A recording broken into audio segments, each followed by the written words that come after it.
साथियों, आजकल हम देख रहे हैं कई नेता और कई स्टूडेंट्स, कई गवर्नमेंट एम्प्लॉइज, कई अधिकारी आरक्षण के ऊपर अचानक ज्ञान देना शुरू कर देते हैं। आरक्षण की शुरुआत कैसे हुई, आरक्षण का इतिहास क्या है, आरक्षण किस परिस्थितियों में लागू किया गया, आरक्षण देने के कारण क्या थे, समाज की ऐसी कौन सी परिस्थितियां थी जिसमें जो वर्ग पीछे छूट गए, जो वंचित वर्ग थे, जिनको मनुस्मृति के आधार पर शिक्षा से, संपत्ति से, व्यापार से, यहां तक कि मानवता के दर्जे से वंचित किया, वो पीछे छूट गए, उनको मुख्य धारा में लाना, यानी ये एक आरक्षण का इतिहास है। और उस इतिहास को समझे बिना अगर कोई भी राजनेता या कोई अन्य व्यक्ति बयान देता है तो मैं इसे एक मूर्खतापूर्ण कार्य मानता हूं, क्योंकि आरक्षण पर ज्ञान बांटने से पहले आरक्षण के इतिहास को पढ़ना बहुत जरूरी है। आज मैं इस मुद्दे पर 4 भागों में बांटकर अपनी बात करना चाहूंगा। पहला, आरक्षण की शुरुआत कब व कैसे हुई, किन परिस्थितियों में हुई। दूसरा, आरक्षण के प्रकार क्या हैं, किस किस प्रकार का आरक्षण होता है। तीसरा, आरक्षण का आधार क्या है। चौथा, क्या इतिहास को जाने बिना किसी भी व्यक्ति को आरक्षण पर कोई अपना ज्ञान देना चाहिए। और पांचवा, क्रीमी लेयर व ईडब्ल्यूएस। क्योंकि इन तमाम मुद्दों पर मैं आज आपसे बात करने आया हूं। साथियों, ये तो हम और आप सब जानते हैं कि आज भारत का शासन भारत के इतिहास के हिसाब से चल रहा है। भारत के संविधान के तहत अनुसूचित जाति, जनजाति व पिछड़े वर्ग का शिक्षण संस्थानों व सरकारी नौकरियों में अलग अलग समय पर आरक्षण देने का प्रावधान किया है। लेकिन इससे पहले आरक्षण की शुरुआत कहां से हुई और आरक्षण का जनक कौन है, संविधान में आरक्षण का प्रोविजन क्यों आया, इसको जानने के लिए हमें भारत के इतिहास के पन्नों में झांकना होगा। सबसे पहले 1902 में तमाम पिछड़े वर्गों के लिए कोल्हापुर की एक रियासत के महाराज साहूजी महाराज ने 1902 में अपनी रियासत में पिछड़े वर्गों के लिए 50% आरक्षण की व्यवस्था की। और जब मैं पिछड़े वर्ग कहता हूं तो पिछड़े वर्ग में अनुसूचित जाति, जनजाति व अन्य पिछड़ा वर्ग, ये तीनों समाज आ जाते हैं। लेकिन उसके बाद अगर इतिहास के पन्नों को हम कुरेदते हैं तो हम पाते हैं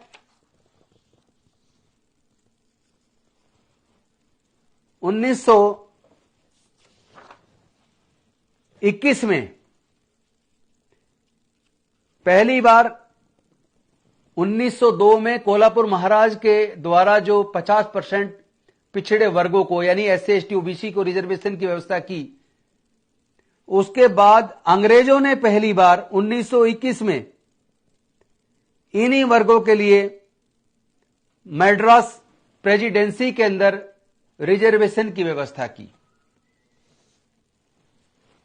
तत्पश्चात 1925 में एक सरकारी आदेश के द्वारा अंग्रेजों की सरकार ने दलित छात्रों को उच्च शिक्षा में अर्धशुल्क सुविधा दी। 1927 में मद्रास प्रेसिडेंसी ने सरकारी नौकरियों में 1/12 हिस्सा अनुसूचित जाति के लोगों के लिए रिजर्व किया।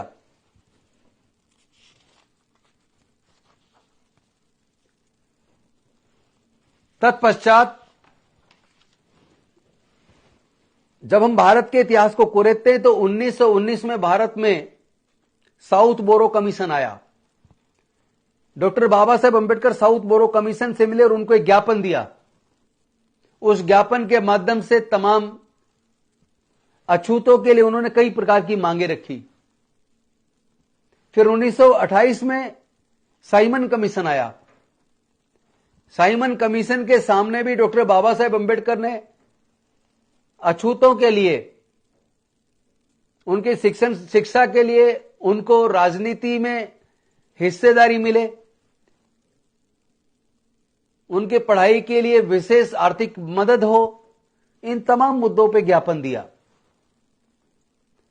तत्पश्चात 1930, 1931, 1932 की राउंड टेबल कॉन्फ्रेंस में लंदन में जाकर हिस्सा लिया और इस देश के वंचित वर्गों का प्रतिनिधित्व करते हुए उनके लिए पृथक निर्वाचन क्षेत्र की मांग की। साथ ही साथ पढ़ाई सहित उनकी आर्थिक उन्नति के लिए विशेष योजनाएं बनाने के लिए अंग्रेजों की सरकार को कन्विंस किया। और फिर 18 अगस्त 1932 को कम्युनल अवार्ड घोषित हुआ। कम्युनल अवार्ड का मतलब सांप्रदायिक पुरस्कार। यह जो सांप्रदायिक पुरस्कार था, जो 1932 में 18 अगस्त को लागू हुआ, घोषित किया गया, ये इस देश में अल्पसंख्यक वर्गों के लिए पृथक निर्वाचन क्षेत्र सुनिश्चित किए। अल्पसंख्यकों के साथ साथ बाबा साहेब के प्रयास से अनुसूचित जातियों के लिए भी पृथक निर्वाचन क्षेत्र तय किए गए। लेकिन गांधी जी ने सोचा कि इससे हिंदू समाज बढ़ जाएगा, तो उन्होंने अल्पसंख्यक वर्गों के लिए जो पृथक निर्वाचन क्षेत्र बने उसका विरोध नहीं किया, लेकिन अनुसूचित जाति के लिए जो पृथक निर्वाचन क्षेत्र तय हुए थे, उन्होंने उसके विरोध में वो अनशन पर बैठ गए और इस आर्गुमेंट के साथ बैठ गए कि अगर अनुसूचित जातियों का पृथक निर्वाचन क्षेत्र होगा तो इससे हिंदू समाज बढ़ जाएगा। एक तरफ डॉक्टर बाबा साहेब अंबेडकर अपने मांग पर अड़े थे, तो दूसरी तरफ गांधी जी अनशन पर अड़े थे। इस बीच गांधी जी की तबीयत बिगड़ने लगी। डॉक्टर बाबा साहेब अंबेडकर पे अलग अलग तरीके से दबाव बनने लगा और फिर वो दबाव इस हद तक बना कि कई प्रकार की धमकियां मिली कि अगर इस अनशन के दौरान गांधी जी की डेथ हो गई तो इस देश में अछूतों का नरसंहार करके उनको जड़मूल खत्म कर दिया जाएगा। ऐसे हालात में डॉक्टर बाबा साहेब अंबेडकर के साथियों ने उनके साथ चर्चा की कि अगर पूरा समाज ही जड़मूल खत्म हो जाएगा तो फिर हम ये पृथक निर्वाचन क्षेत्र लेके करेंगे क्या। और इस हालात में डॉक्टर बाबा साहेब अंबेडकर जी को समझौते के लिए सहमत होना पड़ा और 24 अक्टूबर 1932 को यह पूना पैक्ट हुआ। और पूना पैक्ट के तहत अनुसूचित जाति के लिए सीटें निर्धारित की गई, लेकिन सेपरेट इलेक्ट्रेट की बजाय ज्वाइंट इलेक्ट्रेट तय हुआ। यानी जो डबल वोट की बात थी कि अनुसूचित जाति का चुनाव क्षेत्र अलग हो और केवल अनुसूचित जाति के लोग उनको चुने, उसकी बजाय संयुक्त चुनाव क्षेत्र बने। अब रिजर्व सीट पे जनरल वाले लोग भी वोट डाल के चुनते। तो इस तरीके से 1932 के बाद राजनीतिक रिजर्वेशन शुरू हुआ। लेकिन इसको असली रूप फॉर्मल तरीके से गवर्नमेंट ऑफ इंडिया एक्ट 1935 यानी भारत सरकार का 1935 के अधिनियम के तहत फॉर्मल तरीके से अनुसूचित जाति जनजातियों के लिए रिजर्वेशन यानी रिजर्व कॉन्स्टिट्यूएंसी असेंबली की कॉन्स्टिट्यूएंसीज निर्धारित की गई और यहां से आरक्षण की शुरुआत होती है। लेकिन 1942 में doctor Baba Saheb Ambedkar British viceroy की एग्जीक्यूटिव काउंसिल के मेंबर बने और उन्होंने देखा कि 1941 के आईसीएस के एग्जाम में इंडियन सिविल सर्विसेज, जो आज इंडियन एडमिनिस्ट्रेटिव सर्विस के रूप में जाना जाता है, उसमें केवल एक दलित का चयन हुआ 1941 में। और 1942 में doctor Baba Saheb Ambedkar British viceroy की एग्जीक्यूटिव काउंसिल में मेंबर बने और एक मेंबर के तौर पर उन्होंने ब्रिटिश वायसराय को और ब्रिटिश की सरकार को इस बात को मानने के लिए मजबूर किया कि आपके तहत हमारे लिए सरकारी नौकरियों में रिजर्वेशन होना चाहिए। अंग्रेज सरकार ने उनकी बात को मान लिया और ब्रिटिश वायसराय ने 1943 में केंद्रीय सेवाओं में अनुसूचित जाति के लिए 8.33% रिजर्वेशन लागू किया। बाद में 1946 में यह बढ़ाकर 12.33% किया गया और फिर 1948 में बढ़ाकर इसको 16.66% कर दिया। इसके बाद 1950 में 26 जनवरी को भारत का संविधान, जो डॉक्टर बाबा साहेब अंबेडकर जी ने बनाया था, वो लागू हुआ और लागू होने के बाद 1951 से हमारे लोगों के लिए पॉलिटिकल रिजर्वेशन तो जो बना वो तो 1952 में लागू हुआ, चूंकि पहला चरण 1952 में हुआ। लेकिन शिक्षण संस्थानों में लागू करने के लिए 1951 में अमेंडमेंट करके 16(4) जोड़ा और जिसमें अनुमति दी गई कि सरकारी सेवाओं में पिछड़े वर्गों सहित अनुसूचित जाति जनजाति के लिए आरक्षण लागू किया जाए और संवैधानिक रूप से दोनों के लिए प्रावधान कर दिया गया।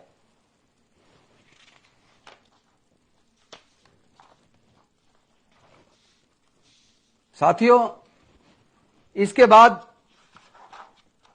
जब हम आगे बढ़ते हैं तो हम पाते हैं समय समय पर कई प्रोविजन हुए। संविधान में 1930 संविधान के आर्टिकल 330 में लोकसभा के अंदर एससी एसटी के लिए सीटों की रिजर्वेशन की व्यवस्था हुई। आर्टिकल 331 में लोकसभा में एंग्लो इंडियन की 2 सीटों को रिजर्व करने की व्यवस्था हुई। आर्टिकल 332 में स्टेट की असेंबलीज के अंदर एससी एसटी के लिए सीटों की रिजर्वेशन की व्यवस्था हुई और आर्टिकल 333 में एंग्लो इंडियन के लिए एक सदस्य की स्टेट के अंदर जरूरत पड़ने पर राज्यपाल को पावर दी। फिर आर्टिकल 334 में यह प्रोविजन किया कि राजनीतिक जो आरक्षण है यह 10 साल के लिए रहेगा।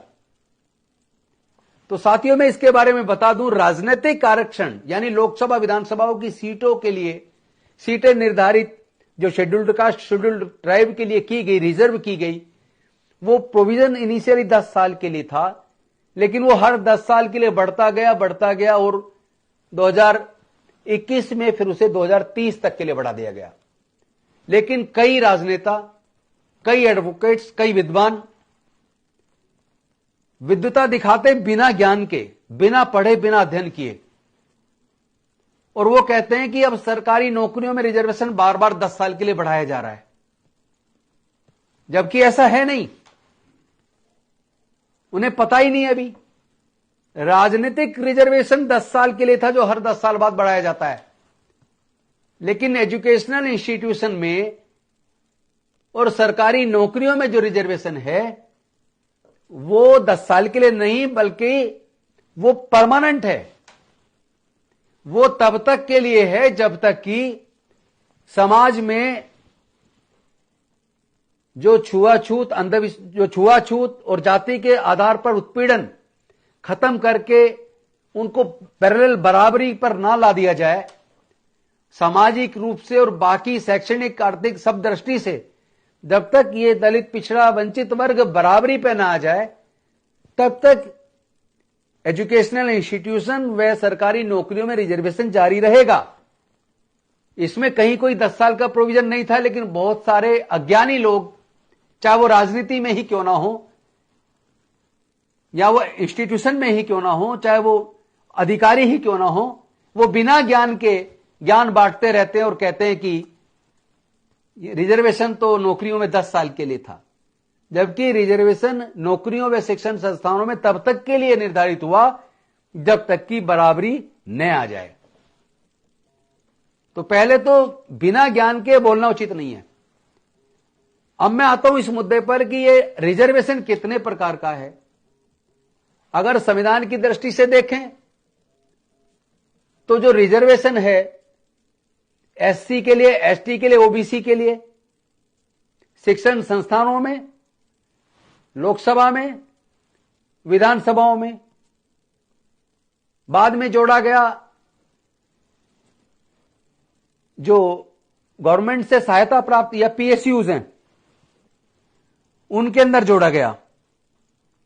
उसमें कब मिला, मैं वो भी आपको एक बार ब्रीफ में प्रकाश डाल दूं। 1982 में पहली बार पीएसयूज व गवर्नमेंट एडेड इंस्टीट्यूशन में 15% एससी के लिए और 7.5% एसटी के लिए रिजर्वेशन की व्यवस्था हुई।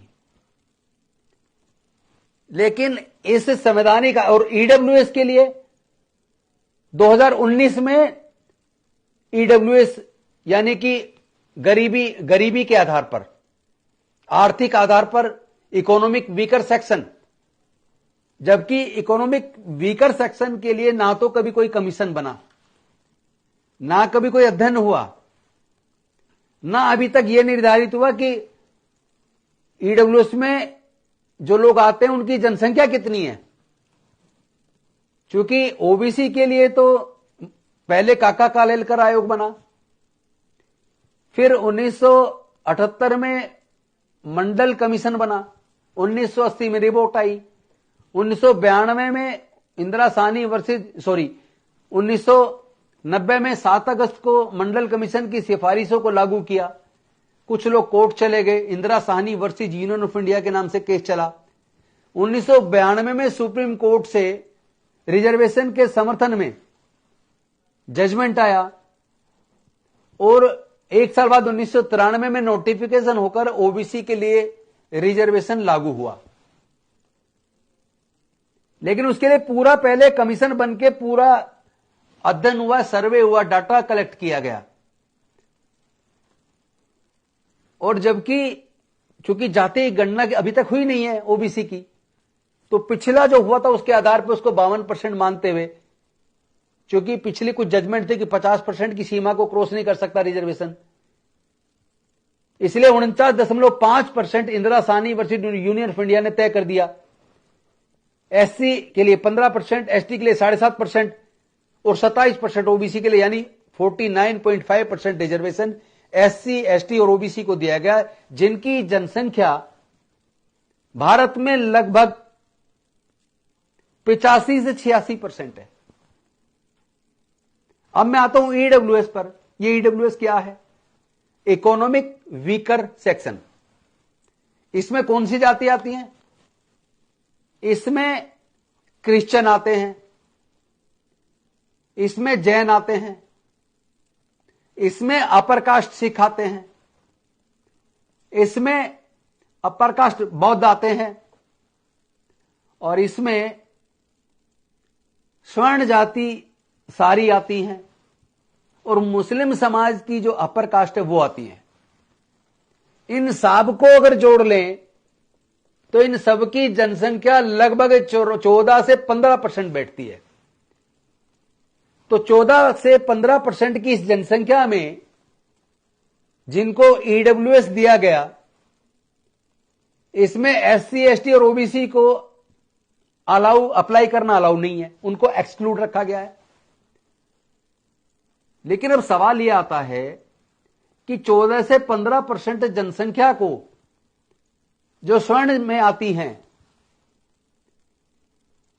जो अपर कास्ट में आती हैं, जो रिजर्वेशन के कोटे से बाहर हैं, उनकी टोटल जनसंख्या लगभग 14 से 15% है, और उनको रिजर्वेशन ईडब्ल्यूएस के नाम पर 2019 में दे दिया 10%, यानी कि 2/3, यानी 66% रिजर्वेशन उस ईडब्ल्यूएस का जो रिजर्वेशन दिया गया वो स्वर्ण जातियों की 2/3 जनसंख्या को दे दिया।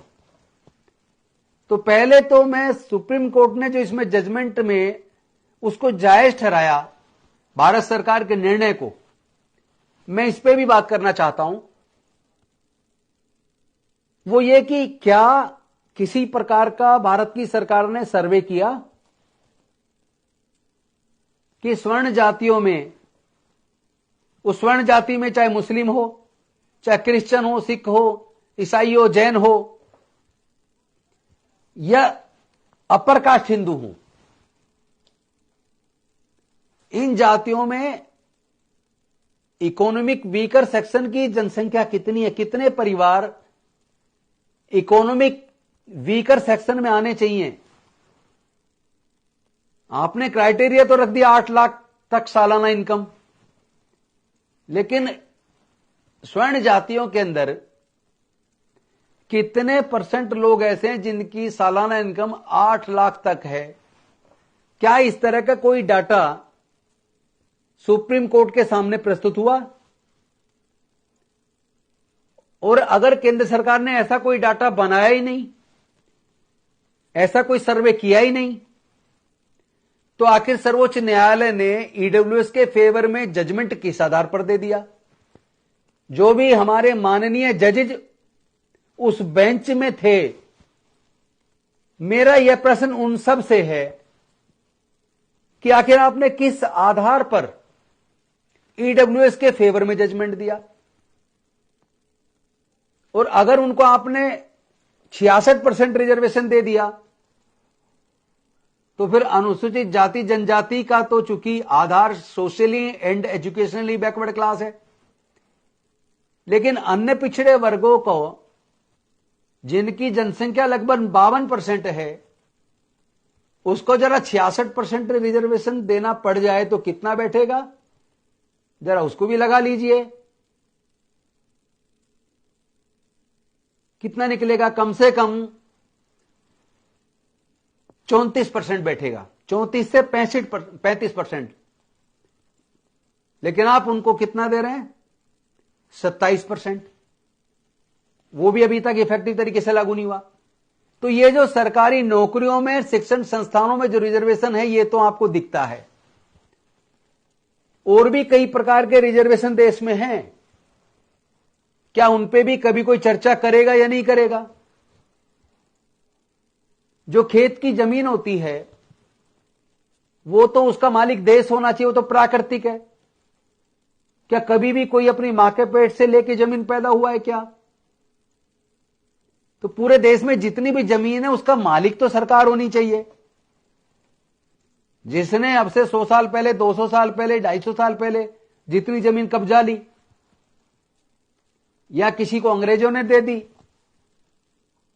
किसी को मुगलों ने दे दी, किसी को नवाबों ने दे दी, वो उसके मालिक बन के बैठ गए। और मालिक भी आखिर कब तक? रिजर्वेशन पे तो सब सवाल करते हैं कि रिजर्वेशन कब तक, लेकिन मैं पूछना चाहता हूं, ये जो प्रकृति की दी हुई है जमीन, जल जंगल जमीन, इस पे कुछ ही वर्ग आखिर कितने सैकड़ों हजारों साल तक उसके मालिक बने रहेंगे? क्या उनके पूर्वज अपनी मां के पेट से लेके जमीन पैदा हुए थे क्या? जो पुराने धार्मिक स्थल हैं, जहां सैकड़ों सालों से चंदा चढ़ता, चढ़ावा चढ़ता है, वहां जो पुजारी है उस धर्म के, चाहे वो कोई भी धर्म हो, जो पुजारी है उसके मरने के बाद उसका बेटा, उसके बाद उसका बेटा, उसके बाद उसका बेटा, वही पुजारी बनते आ रहे हैं। कोई धार्मिक स्थल की कोई ट्रस्ट है, तो जो पहले थे, फिर उनके बच्चे, फिर उनके बच्चे, फिर उनके बच्चे, जहां लाखों करोड़ रुपया चढ़ावा चढ़ रहा है, कितना बड़ा फाइनेंस देश का वहां पर इकट्ठा है। इस रिजर्वेशन पे कभी भी कोई बात क्यों नहीं करता? ये रिजर्वेशन आखिर कब तक चलेगा? एक तो जमीन कोई 1000, कोई 500 साल से, कोई 200 साल से, कोई 300 साल से, फिर उनके बच्चे, फिर उनके बच्चे, फिर उनके बच्चे। भाई तुमने सैकड़ों साल तक जमीन भोग ली, अब सरकार उनसे वापस ले।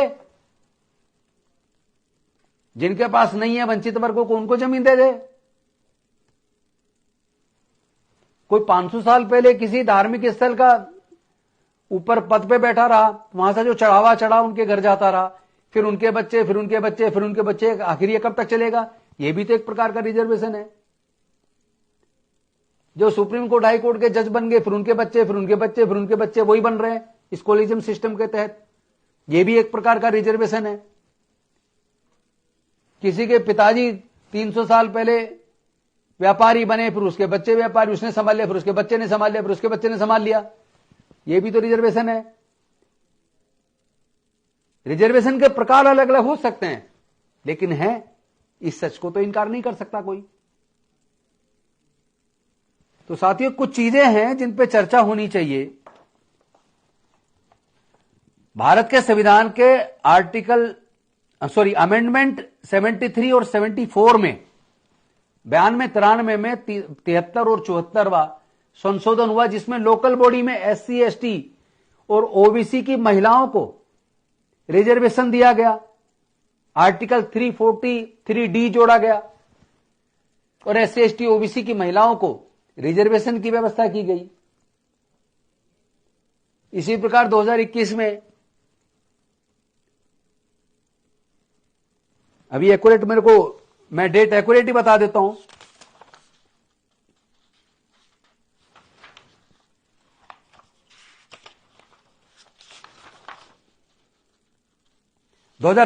सॉरी 2023 में महिलाओं के लिए 33% आरक्षण लागू करने का विधेयक पास कर दिया, बिल पास कर दिया, विधेयक बन गया और 2029 में उसे लागू करने की बात की गई।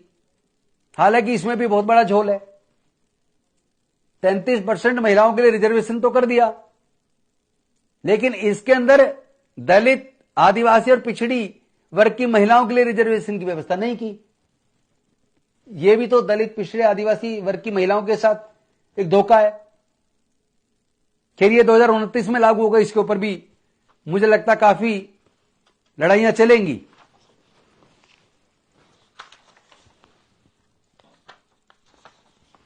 2006 में 93rd अमेंडमेंट आया भारत के संविधान के अंदर, और इस अमेंडमेंट के तहत ओबीसी को IIT, IIM, एम्स आदि जो रेपुटेटेड एजुकेशनल इंस्टीट्यूशन है केंद्र सरकार के, उसके अंदर रिजर्वेशन की व्यवस्था की गई। और 93rd अमेंडमेंट में 2006 में आर्टिकल 15(5) जोड़ा गया, जिसमें प्राइवेट एजुकेशनल इंस्टीट्यूशन में SC, ST, OBC को रिजर्वेशन देने की शिक्षण संस्थानों में बात की गई, पास किया गया, लेकिन अभी तक सरकारों ने लागू नहीं किया, जिसको लागू करने की जरूरत है। और इसी का परिणाम है जो पार्लियामेंट की committee education, health, women, youth के ऊपर बनी, जिसके चेयरमैन आदरणीय दिग्विजय सिंह हैं। उन्होंने तमाम बड़े शिक्षण संस्थानों से बात की, हायर एजुकेशन से बात की, प्रोफेशनल एजुकेशन से बात की, तमाम अधिकारियों से बात करने के बाद, तमाम सर्वे करने के बाद उन्होंने पाया कि प्राइवेट रेपुटेटेड एजुकेशनल इंस्टीट्यूशन के अंदर 0.89% केवल अनुसूचित जाति के लोग पढ़ते हैं और 0.53% अनुसूचित जनजाति के लोग बच्चे पढ़ते हैं। यानी ना 1% से भी कम SC, ST के बच्चे प्राइवेट शिक्षण संस्थानों में पढ़ रहे हैं। ये हालात है। और एक बार अगर इसकी भी जांच हो जाए कि EWS में शिक्षण संस्थानों में जो लोग आ रहे हैं या सरकारी नौकरियों में जो लोग आ रहे हैं, उनकी आर्थिक स्थिति क्या, एक बार अगर उसकी जांच हो जाए तो आपको पता चलेगा पैसे के दम पे 2-4-5 हजार रुपया खर्च करके पैसे वाले स्वर्ण जाति के लोग ईडब्ल्यूएस का सर्टिफिकेट रेवेन्यू डिपार्टमेंट से लेकर अप्लाई करते हैं और बड़ी बड़ी गाड़ियों से एग्जाम देने जाते हैं और बड़ी बड़ी गाड़ियों से वो लोग नौकरी पे जाते हैं और वो नौकरी पा गए ईडब्ल्यूएस के नाम पर। मैंने तो खुद अपनी आंखों से दिल्ली यूनिवर्सिटी में और कई अन्य यूनिवर्सिटीज के अंदर जो असिस्टेंट प्रोफेसर लगे हैं ईडब्ल्यूएस के नाम पर, मैंने देखा कि उनकी जो बैकग्राउंड है उनके पास बहुत जमीन है, आर्थिक रूप से संपन्न लोग हैं। यानी ईडब्ल्यूएस में भी गरीब स्वर्णों को कुछ नहीं मिल रहा है, उनके साथ भी धोखा हो रहा है। तो साथियों, मैंने अपना पूरा प्रयास किया कि मैं आपके सामने पूरे इस रिजर्वेशन के इतिहास को रखूं, क्योंकि जो मनुस्मृति की वजह से आर्थिक रूप से भी पिछड़ गए, सामाजिक रूप से भी पिछड़ गए, एजुकेशनल रूप से भी पिछड़ गए, उनके पिछड़ेपन को दूर करने के लिए, मुख्य धारा में लाने के लिए यह व्यवस्था की गई कि उनके लिए शिक्षण संस्थानों में और सरकारी नौकरी में रिजर्वेशन के माध्यम से उनको मुख्य धारा में लाया जाए। और वैसे भी आर्टिकल 15(4), आर्टिकल 16(4) में क्लियर लिखा है संविधान के अंदर, those are socially and educationally backward classes they are entitled to get benefit of reservation. लेकिन यहां ईडब्ल्यूएस जो आया वो तो समाज पहले से ओवर रिप्रेजेंटेड है, तो और वो सोशली एजुकेशनली बैकवर्ड है ही नहीं बिना किसी आधार के। तो ये एक ऐसा गंभीर विषय है, मैं समझता हूं, जैसे आजकल बयान आ रहे हैं, कोई कहता है ये आर्थिक आधार पे होना चाहिए, कोई कहता है जातीय आधार पे नहीं होना चाहिए। तो मैं उनसे पूछना चाहता हूं कि देश के अंदर जो इतने बड़े पैमाने पर जातीय उत्पीड़न की घटनाएं आ रही हैं, एनसीआरबी का डाटा है कि दलित जातियों के साथ, आदिवासी जातियों के साथ उत्पीड़न की घटनाएं काफी ज्यादा बढ़ गई हैं। 26% तो अकेले उत्तर प्रदेश के अंदर है। खास तौर पर बीजेपी शासित राज्यों में बहुत ज्यादा उत्पीड़न दलितों, आदिवासियों, पिछड़े वर्गों का हो रहा है। तो सवाल यह, जब जातीय आधार पर उत्पीड़न हो रहा है और रिजर्वेशन बनाया भी गया सोशली एजुकेशनली बैकवर्डनेस के आधार पर, तो फिर ये जो लोग मूर्खपने की बात करते हैं, जो चाहे पॉलिटिकल लीडर या वैसे कोई व्यक्ति आकर आरक्षण के ऊपर ज्ञान बांटना शुरू कर देता है। कोई कहता कास्ट बेस नहीं होना चाहिए, इकोनॉमिक बेस होना चाहिए। अरे पहले आरक्षण किन कारणों से लागू हुआ, कौन से ऐसे कारण थे, कौन से ऐसी परिस्थितियां थी, जो वर्ग पीछे छूट गए, क्यों छूट गए, उसके लिए जिम्मेदार कौन है, कौन सा ऐसा संविधान था जिसने उन्हें पढ़ाई से दूर रखा, ज्ञान से दूर रखा, व्यापार से दूर रखा, संपत्ति से दूर रखा। उन सब कारणों को दूर किए बिना और देश के प्राकृतिक संसाधनों में उनको हिस्सेदारी दिए बिना, उनको आर्थिक रूप से आगे बढ़ने के रास्ते बनाए बिना आप कैसे कह सकते हैं कि आरक्षण को आर्थिक आधार पर होना चाहिए? बोलने से पहले कम से कम पढ़े लिखे लोगों को और खासतौर पर राजनेताओं को अध्ययन करना चाहिए। बिना पढ़े कह देते हैं कि रिजर्वेशन 10 साल के लिए था, उन्हें पता ही नहीं है कि पॉलिटिकल रिजर्वेशन 10 साल के लिए था, जो हर 10 साल बाद बढ़ाया जाता है। लेकिन शिक्षण संस्थानों और सरकारी नौकरियों का जो रिजर्वेशन है वो तब तक है जब तक कि बराबरी, हर प्रकार की बराबरी ना आ जाए। तो साथियों, इन्हीं शब्दों के साथ, इस आशा और उम्मीद के साथ कि मैंने न्याय करने की पूरी कोशिश की है, ईमानदारी से बात आपके सामने रखने की कोशिश की है। बस एक लाइन ऐड कर दूं जो मेरे से छूट गई थी। प्रारंभिक तौर पर 1932 के बाद जब रिजर्वेशन लागू हुआ तो उस वक्त बंगाल, मद्रास में 30-30 सीटें रिजर्व की, मध्य प्रदेश में 20 सीटें रिजर्व की, उत्तर प्रदेश में 20 सीटें रिजर्व की और बिहार और उड़ीसा में 18% सीटें रिजर्व की। ये हमारे देश का इतिहास है। 1935 में गवर्नमेंट ऑफ इंडिया एक्ट के तहत जब इसको फॉर्मल तरीके से लागू किया तो उस वक्त विधानसभाओं की कुल सीटें 1585 थी।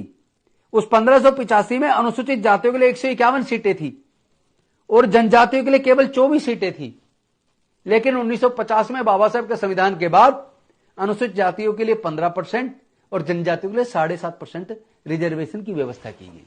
साहू जी महाराज से लेकर पेरियार ईवी रामासामी नायकर, डॉक्टर बाबा साहेब अम्बेडकर, इन तमाम लोगों की कितनी कुर्बानी और कितना इनका मशक्कत रहा है। और इनसे पहले ज्योतिबा फूले जी ने जिस तरह शुरुआत की थी, उसी को आगे धीरे धीरे हमारे महापुरुषों ने आगे बढ़ाया और आज हमारे लोगों के लिए आगे बढ़ने के रास्ते बने हैं।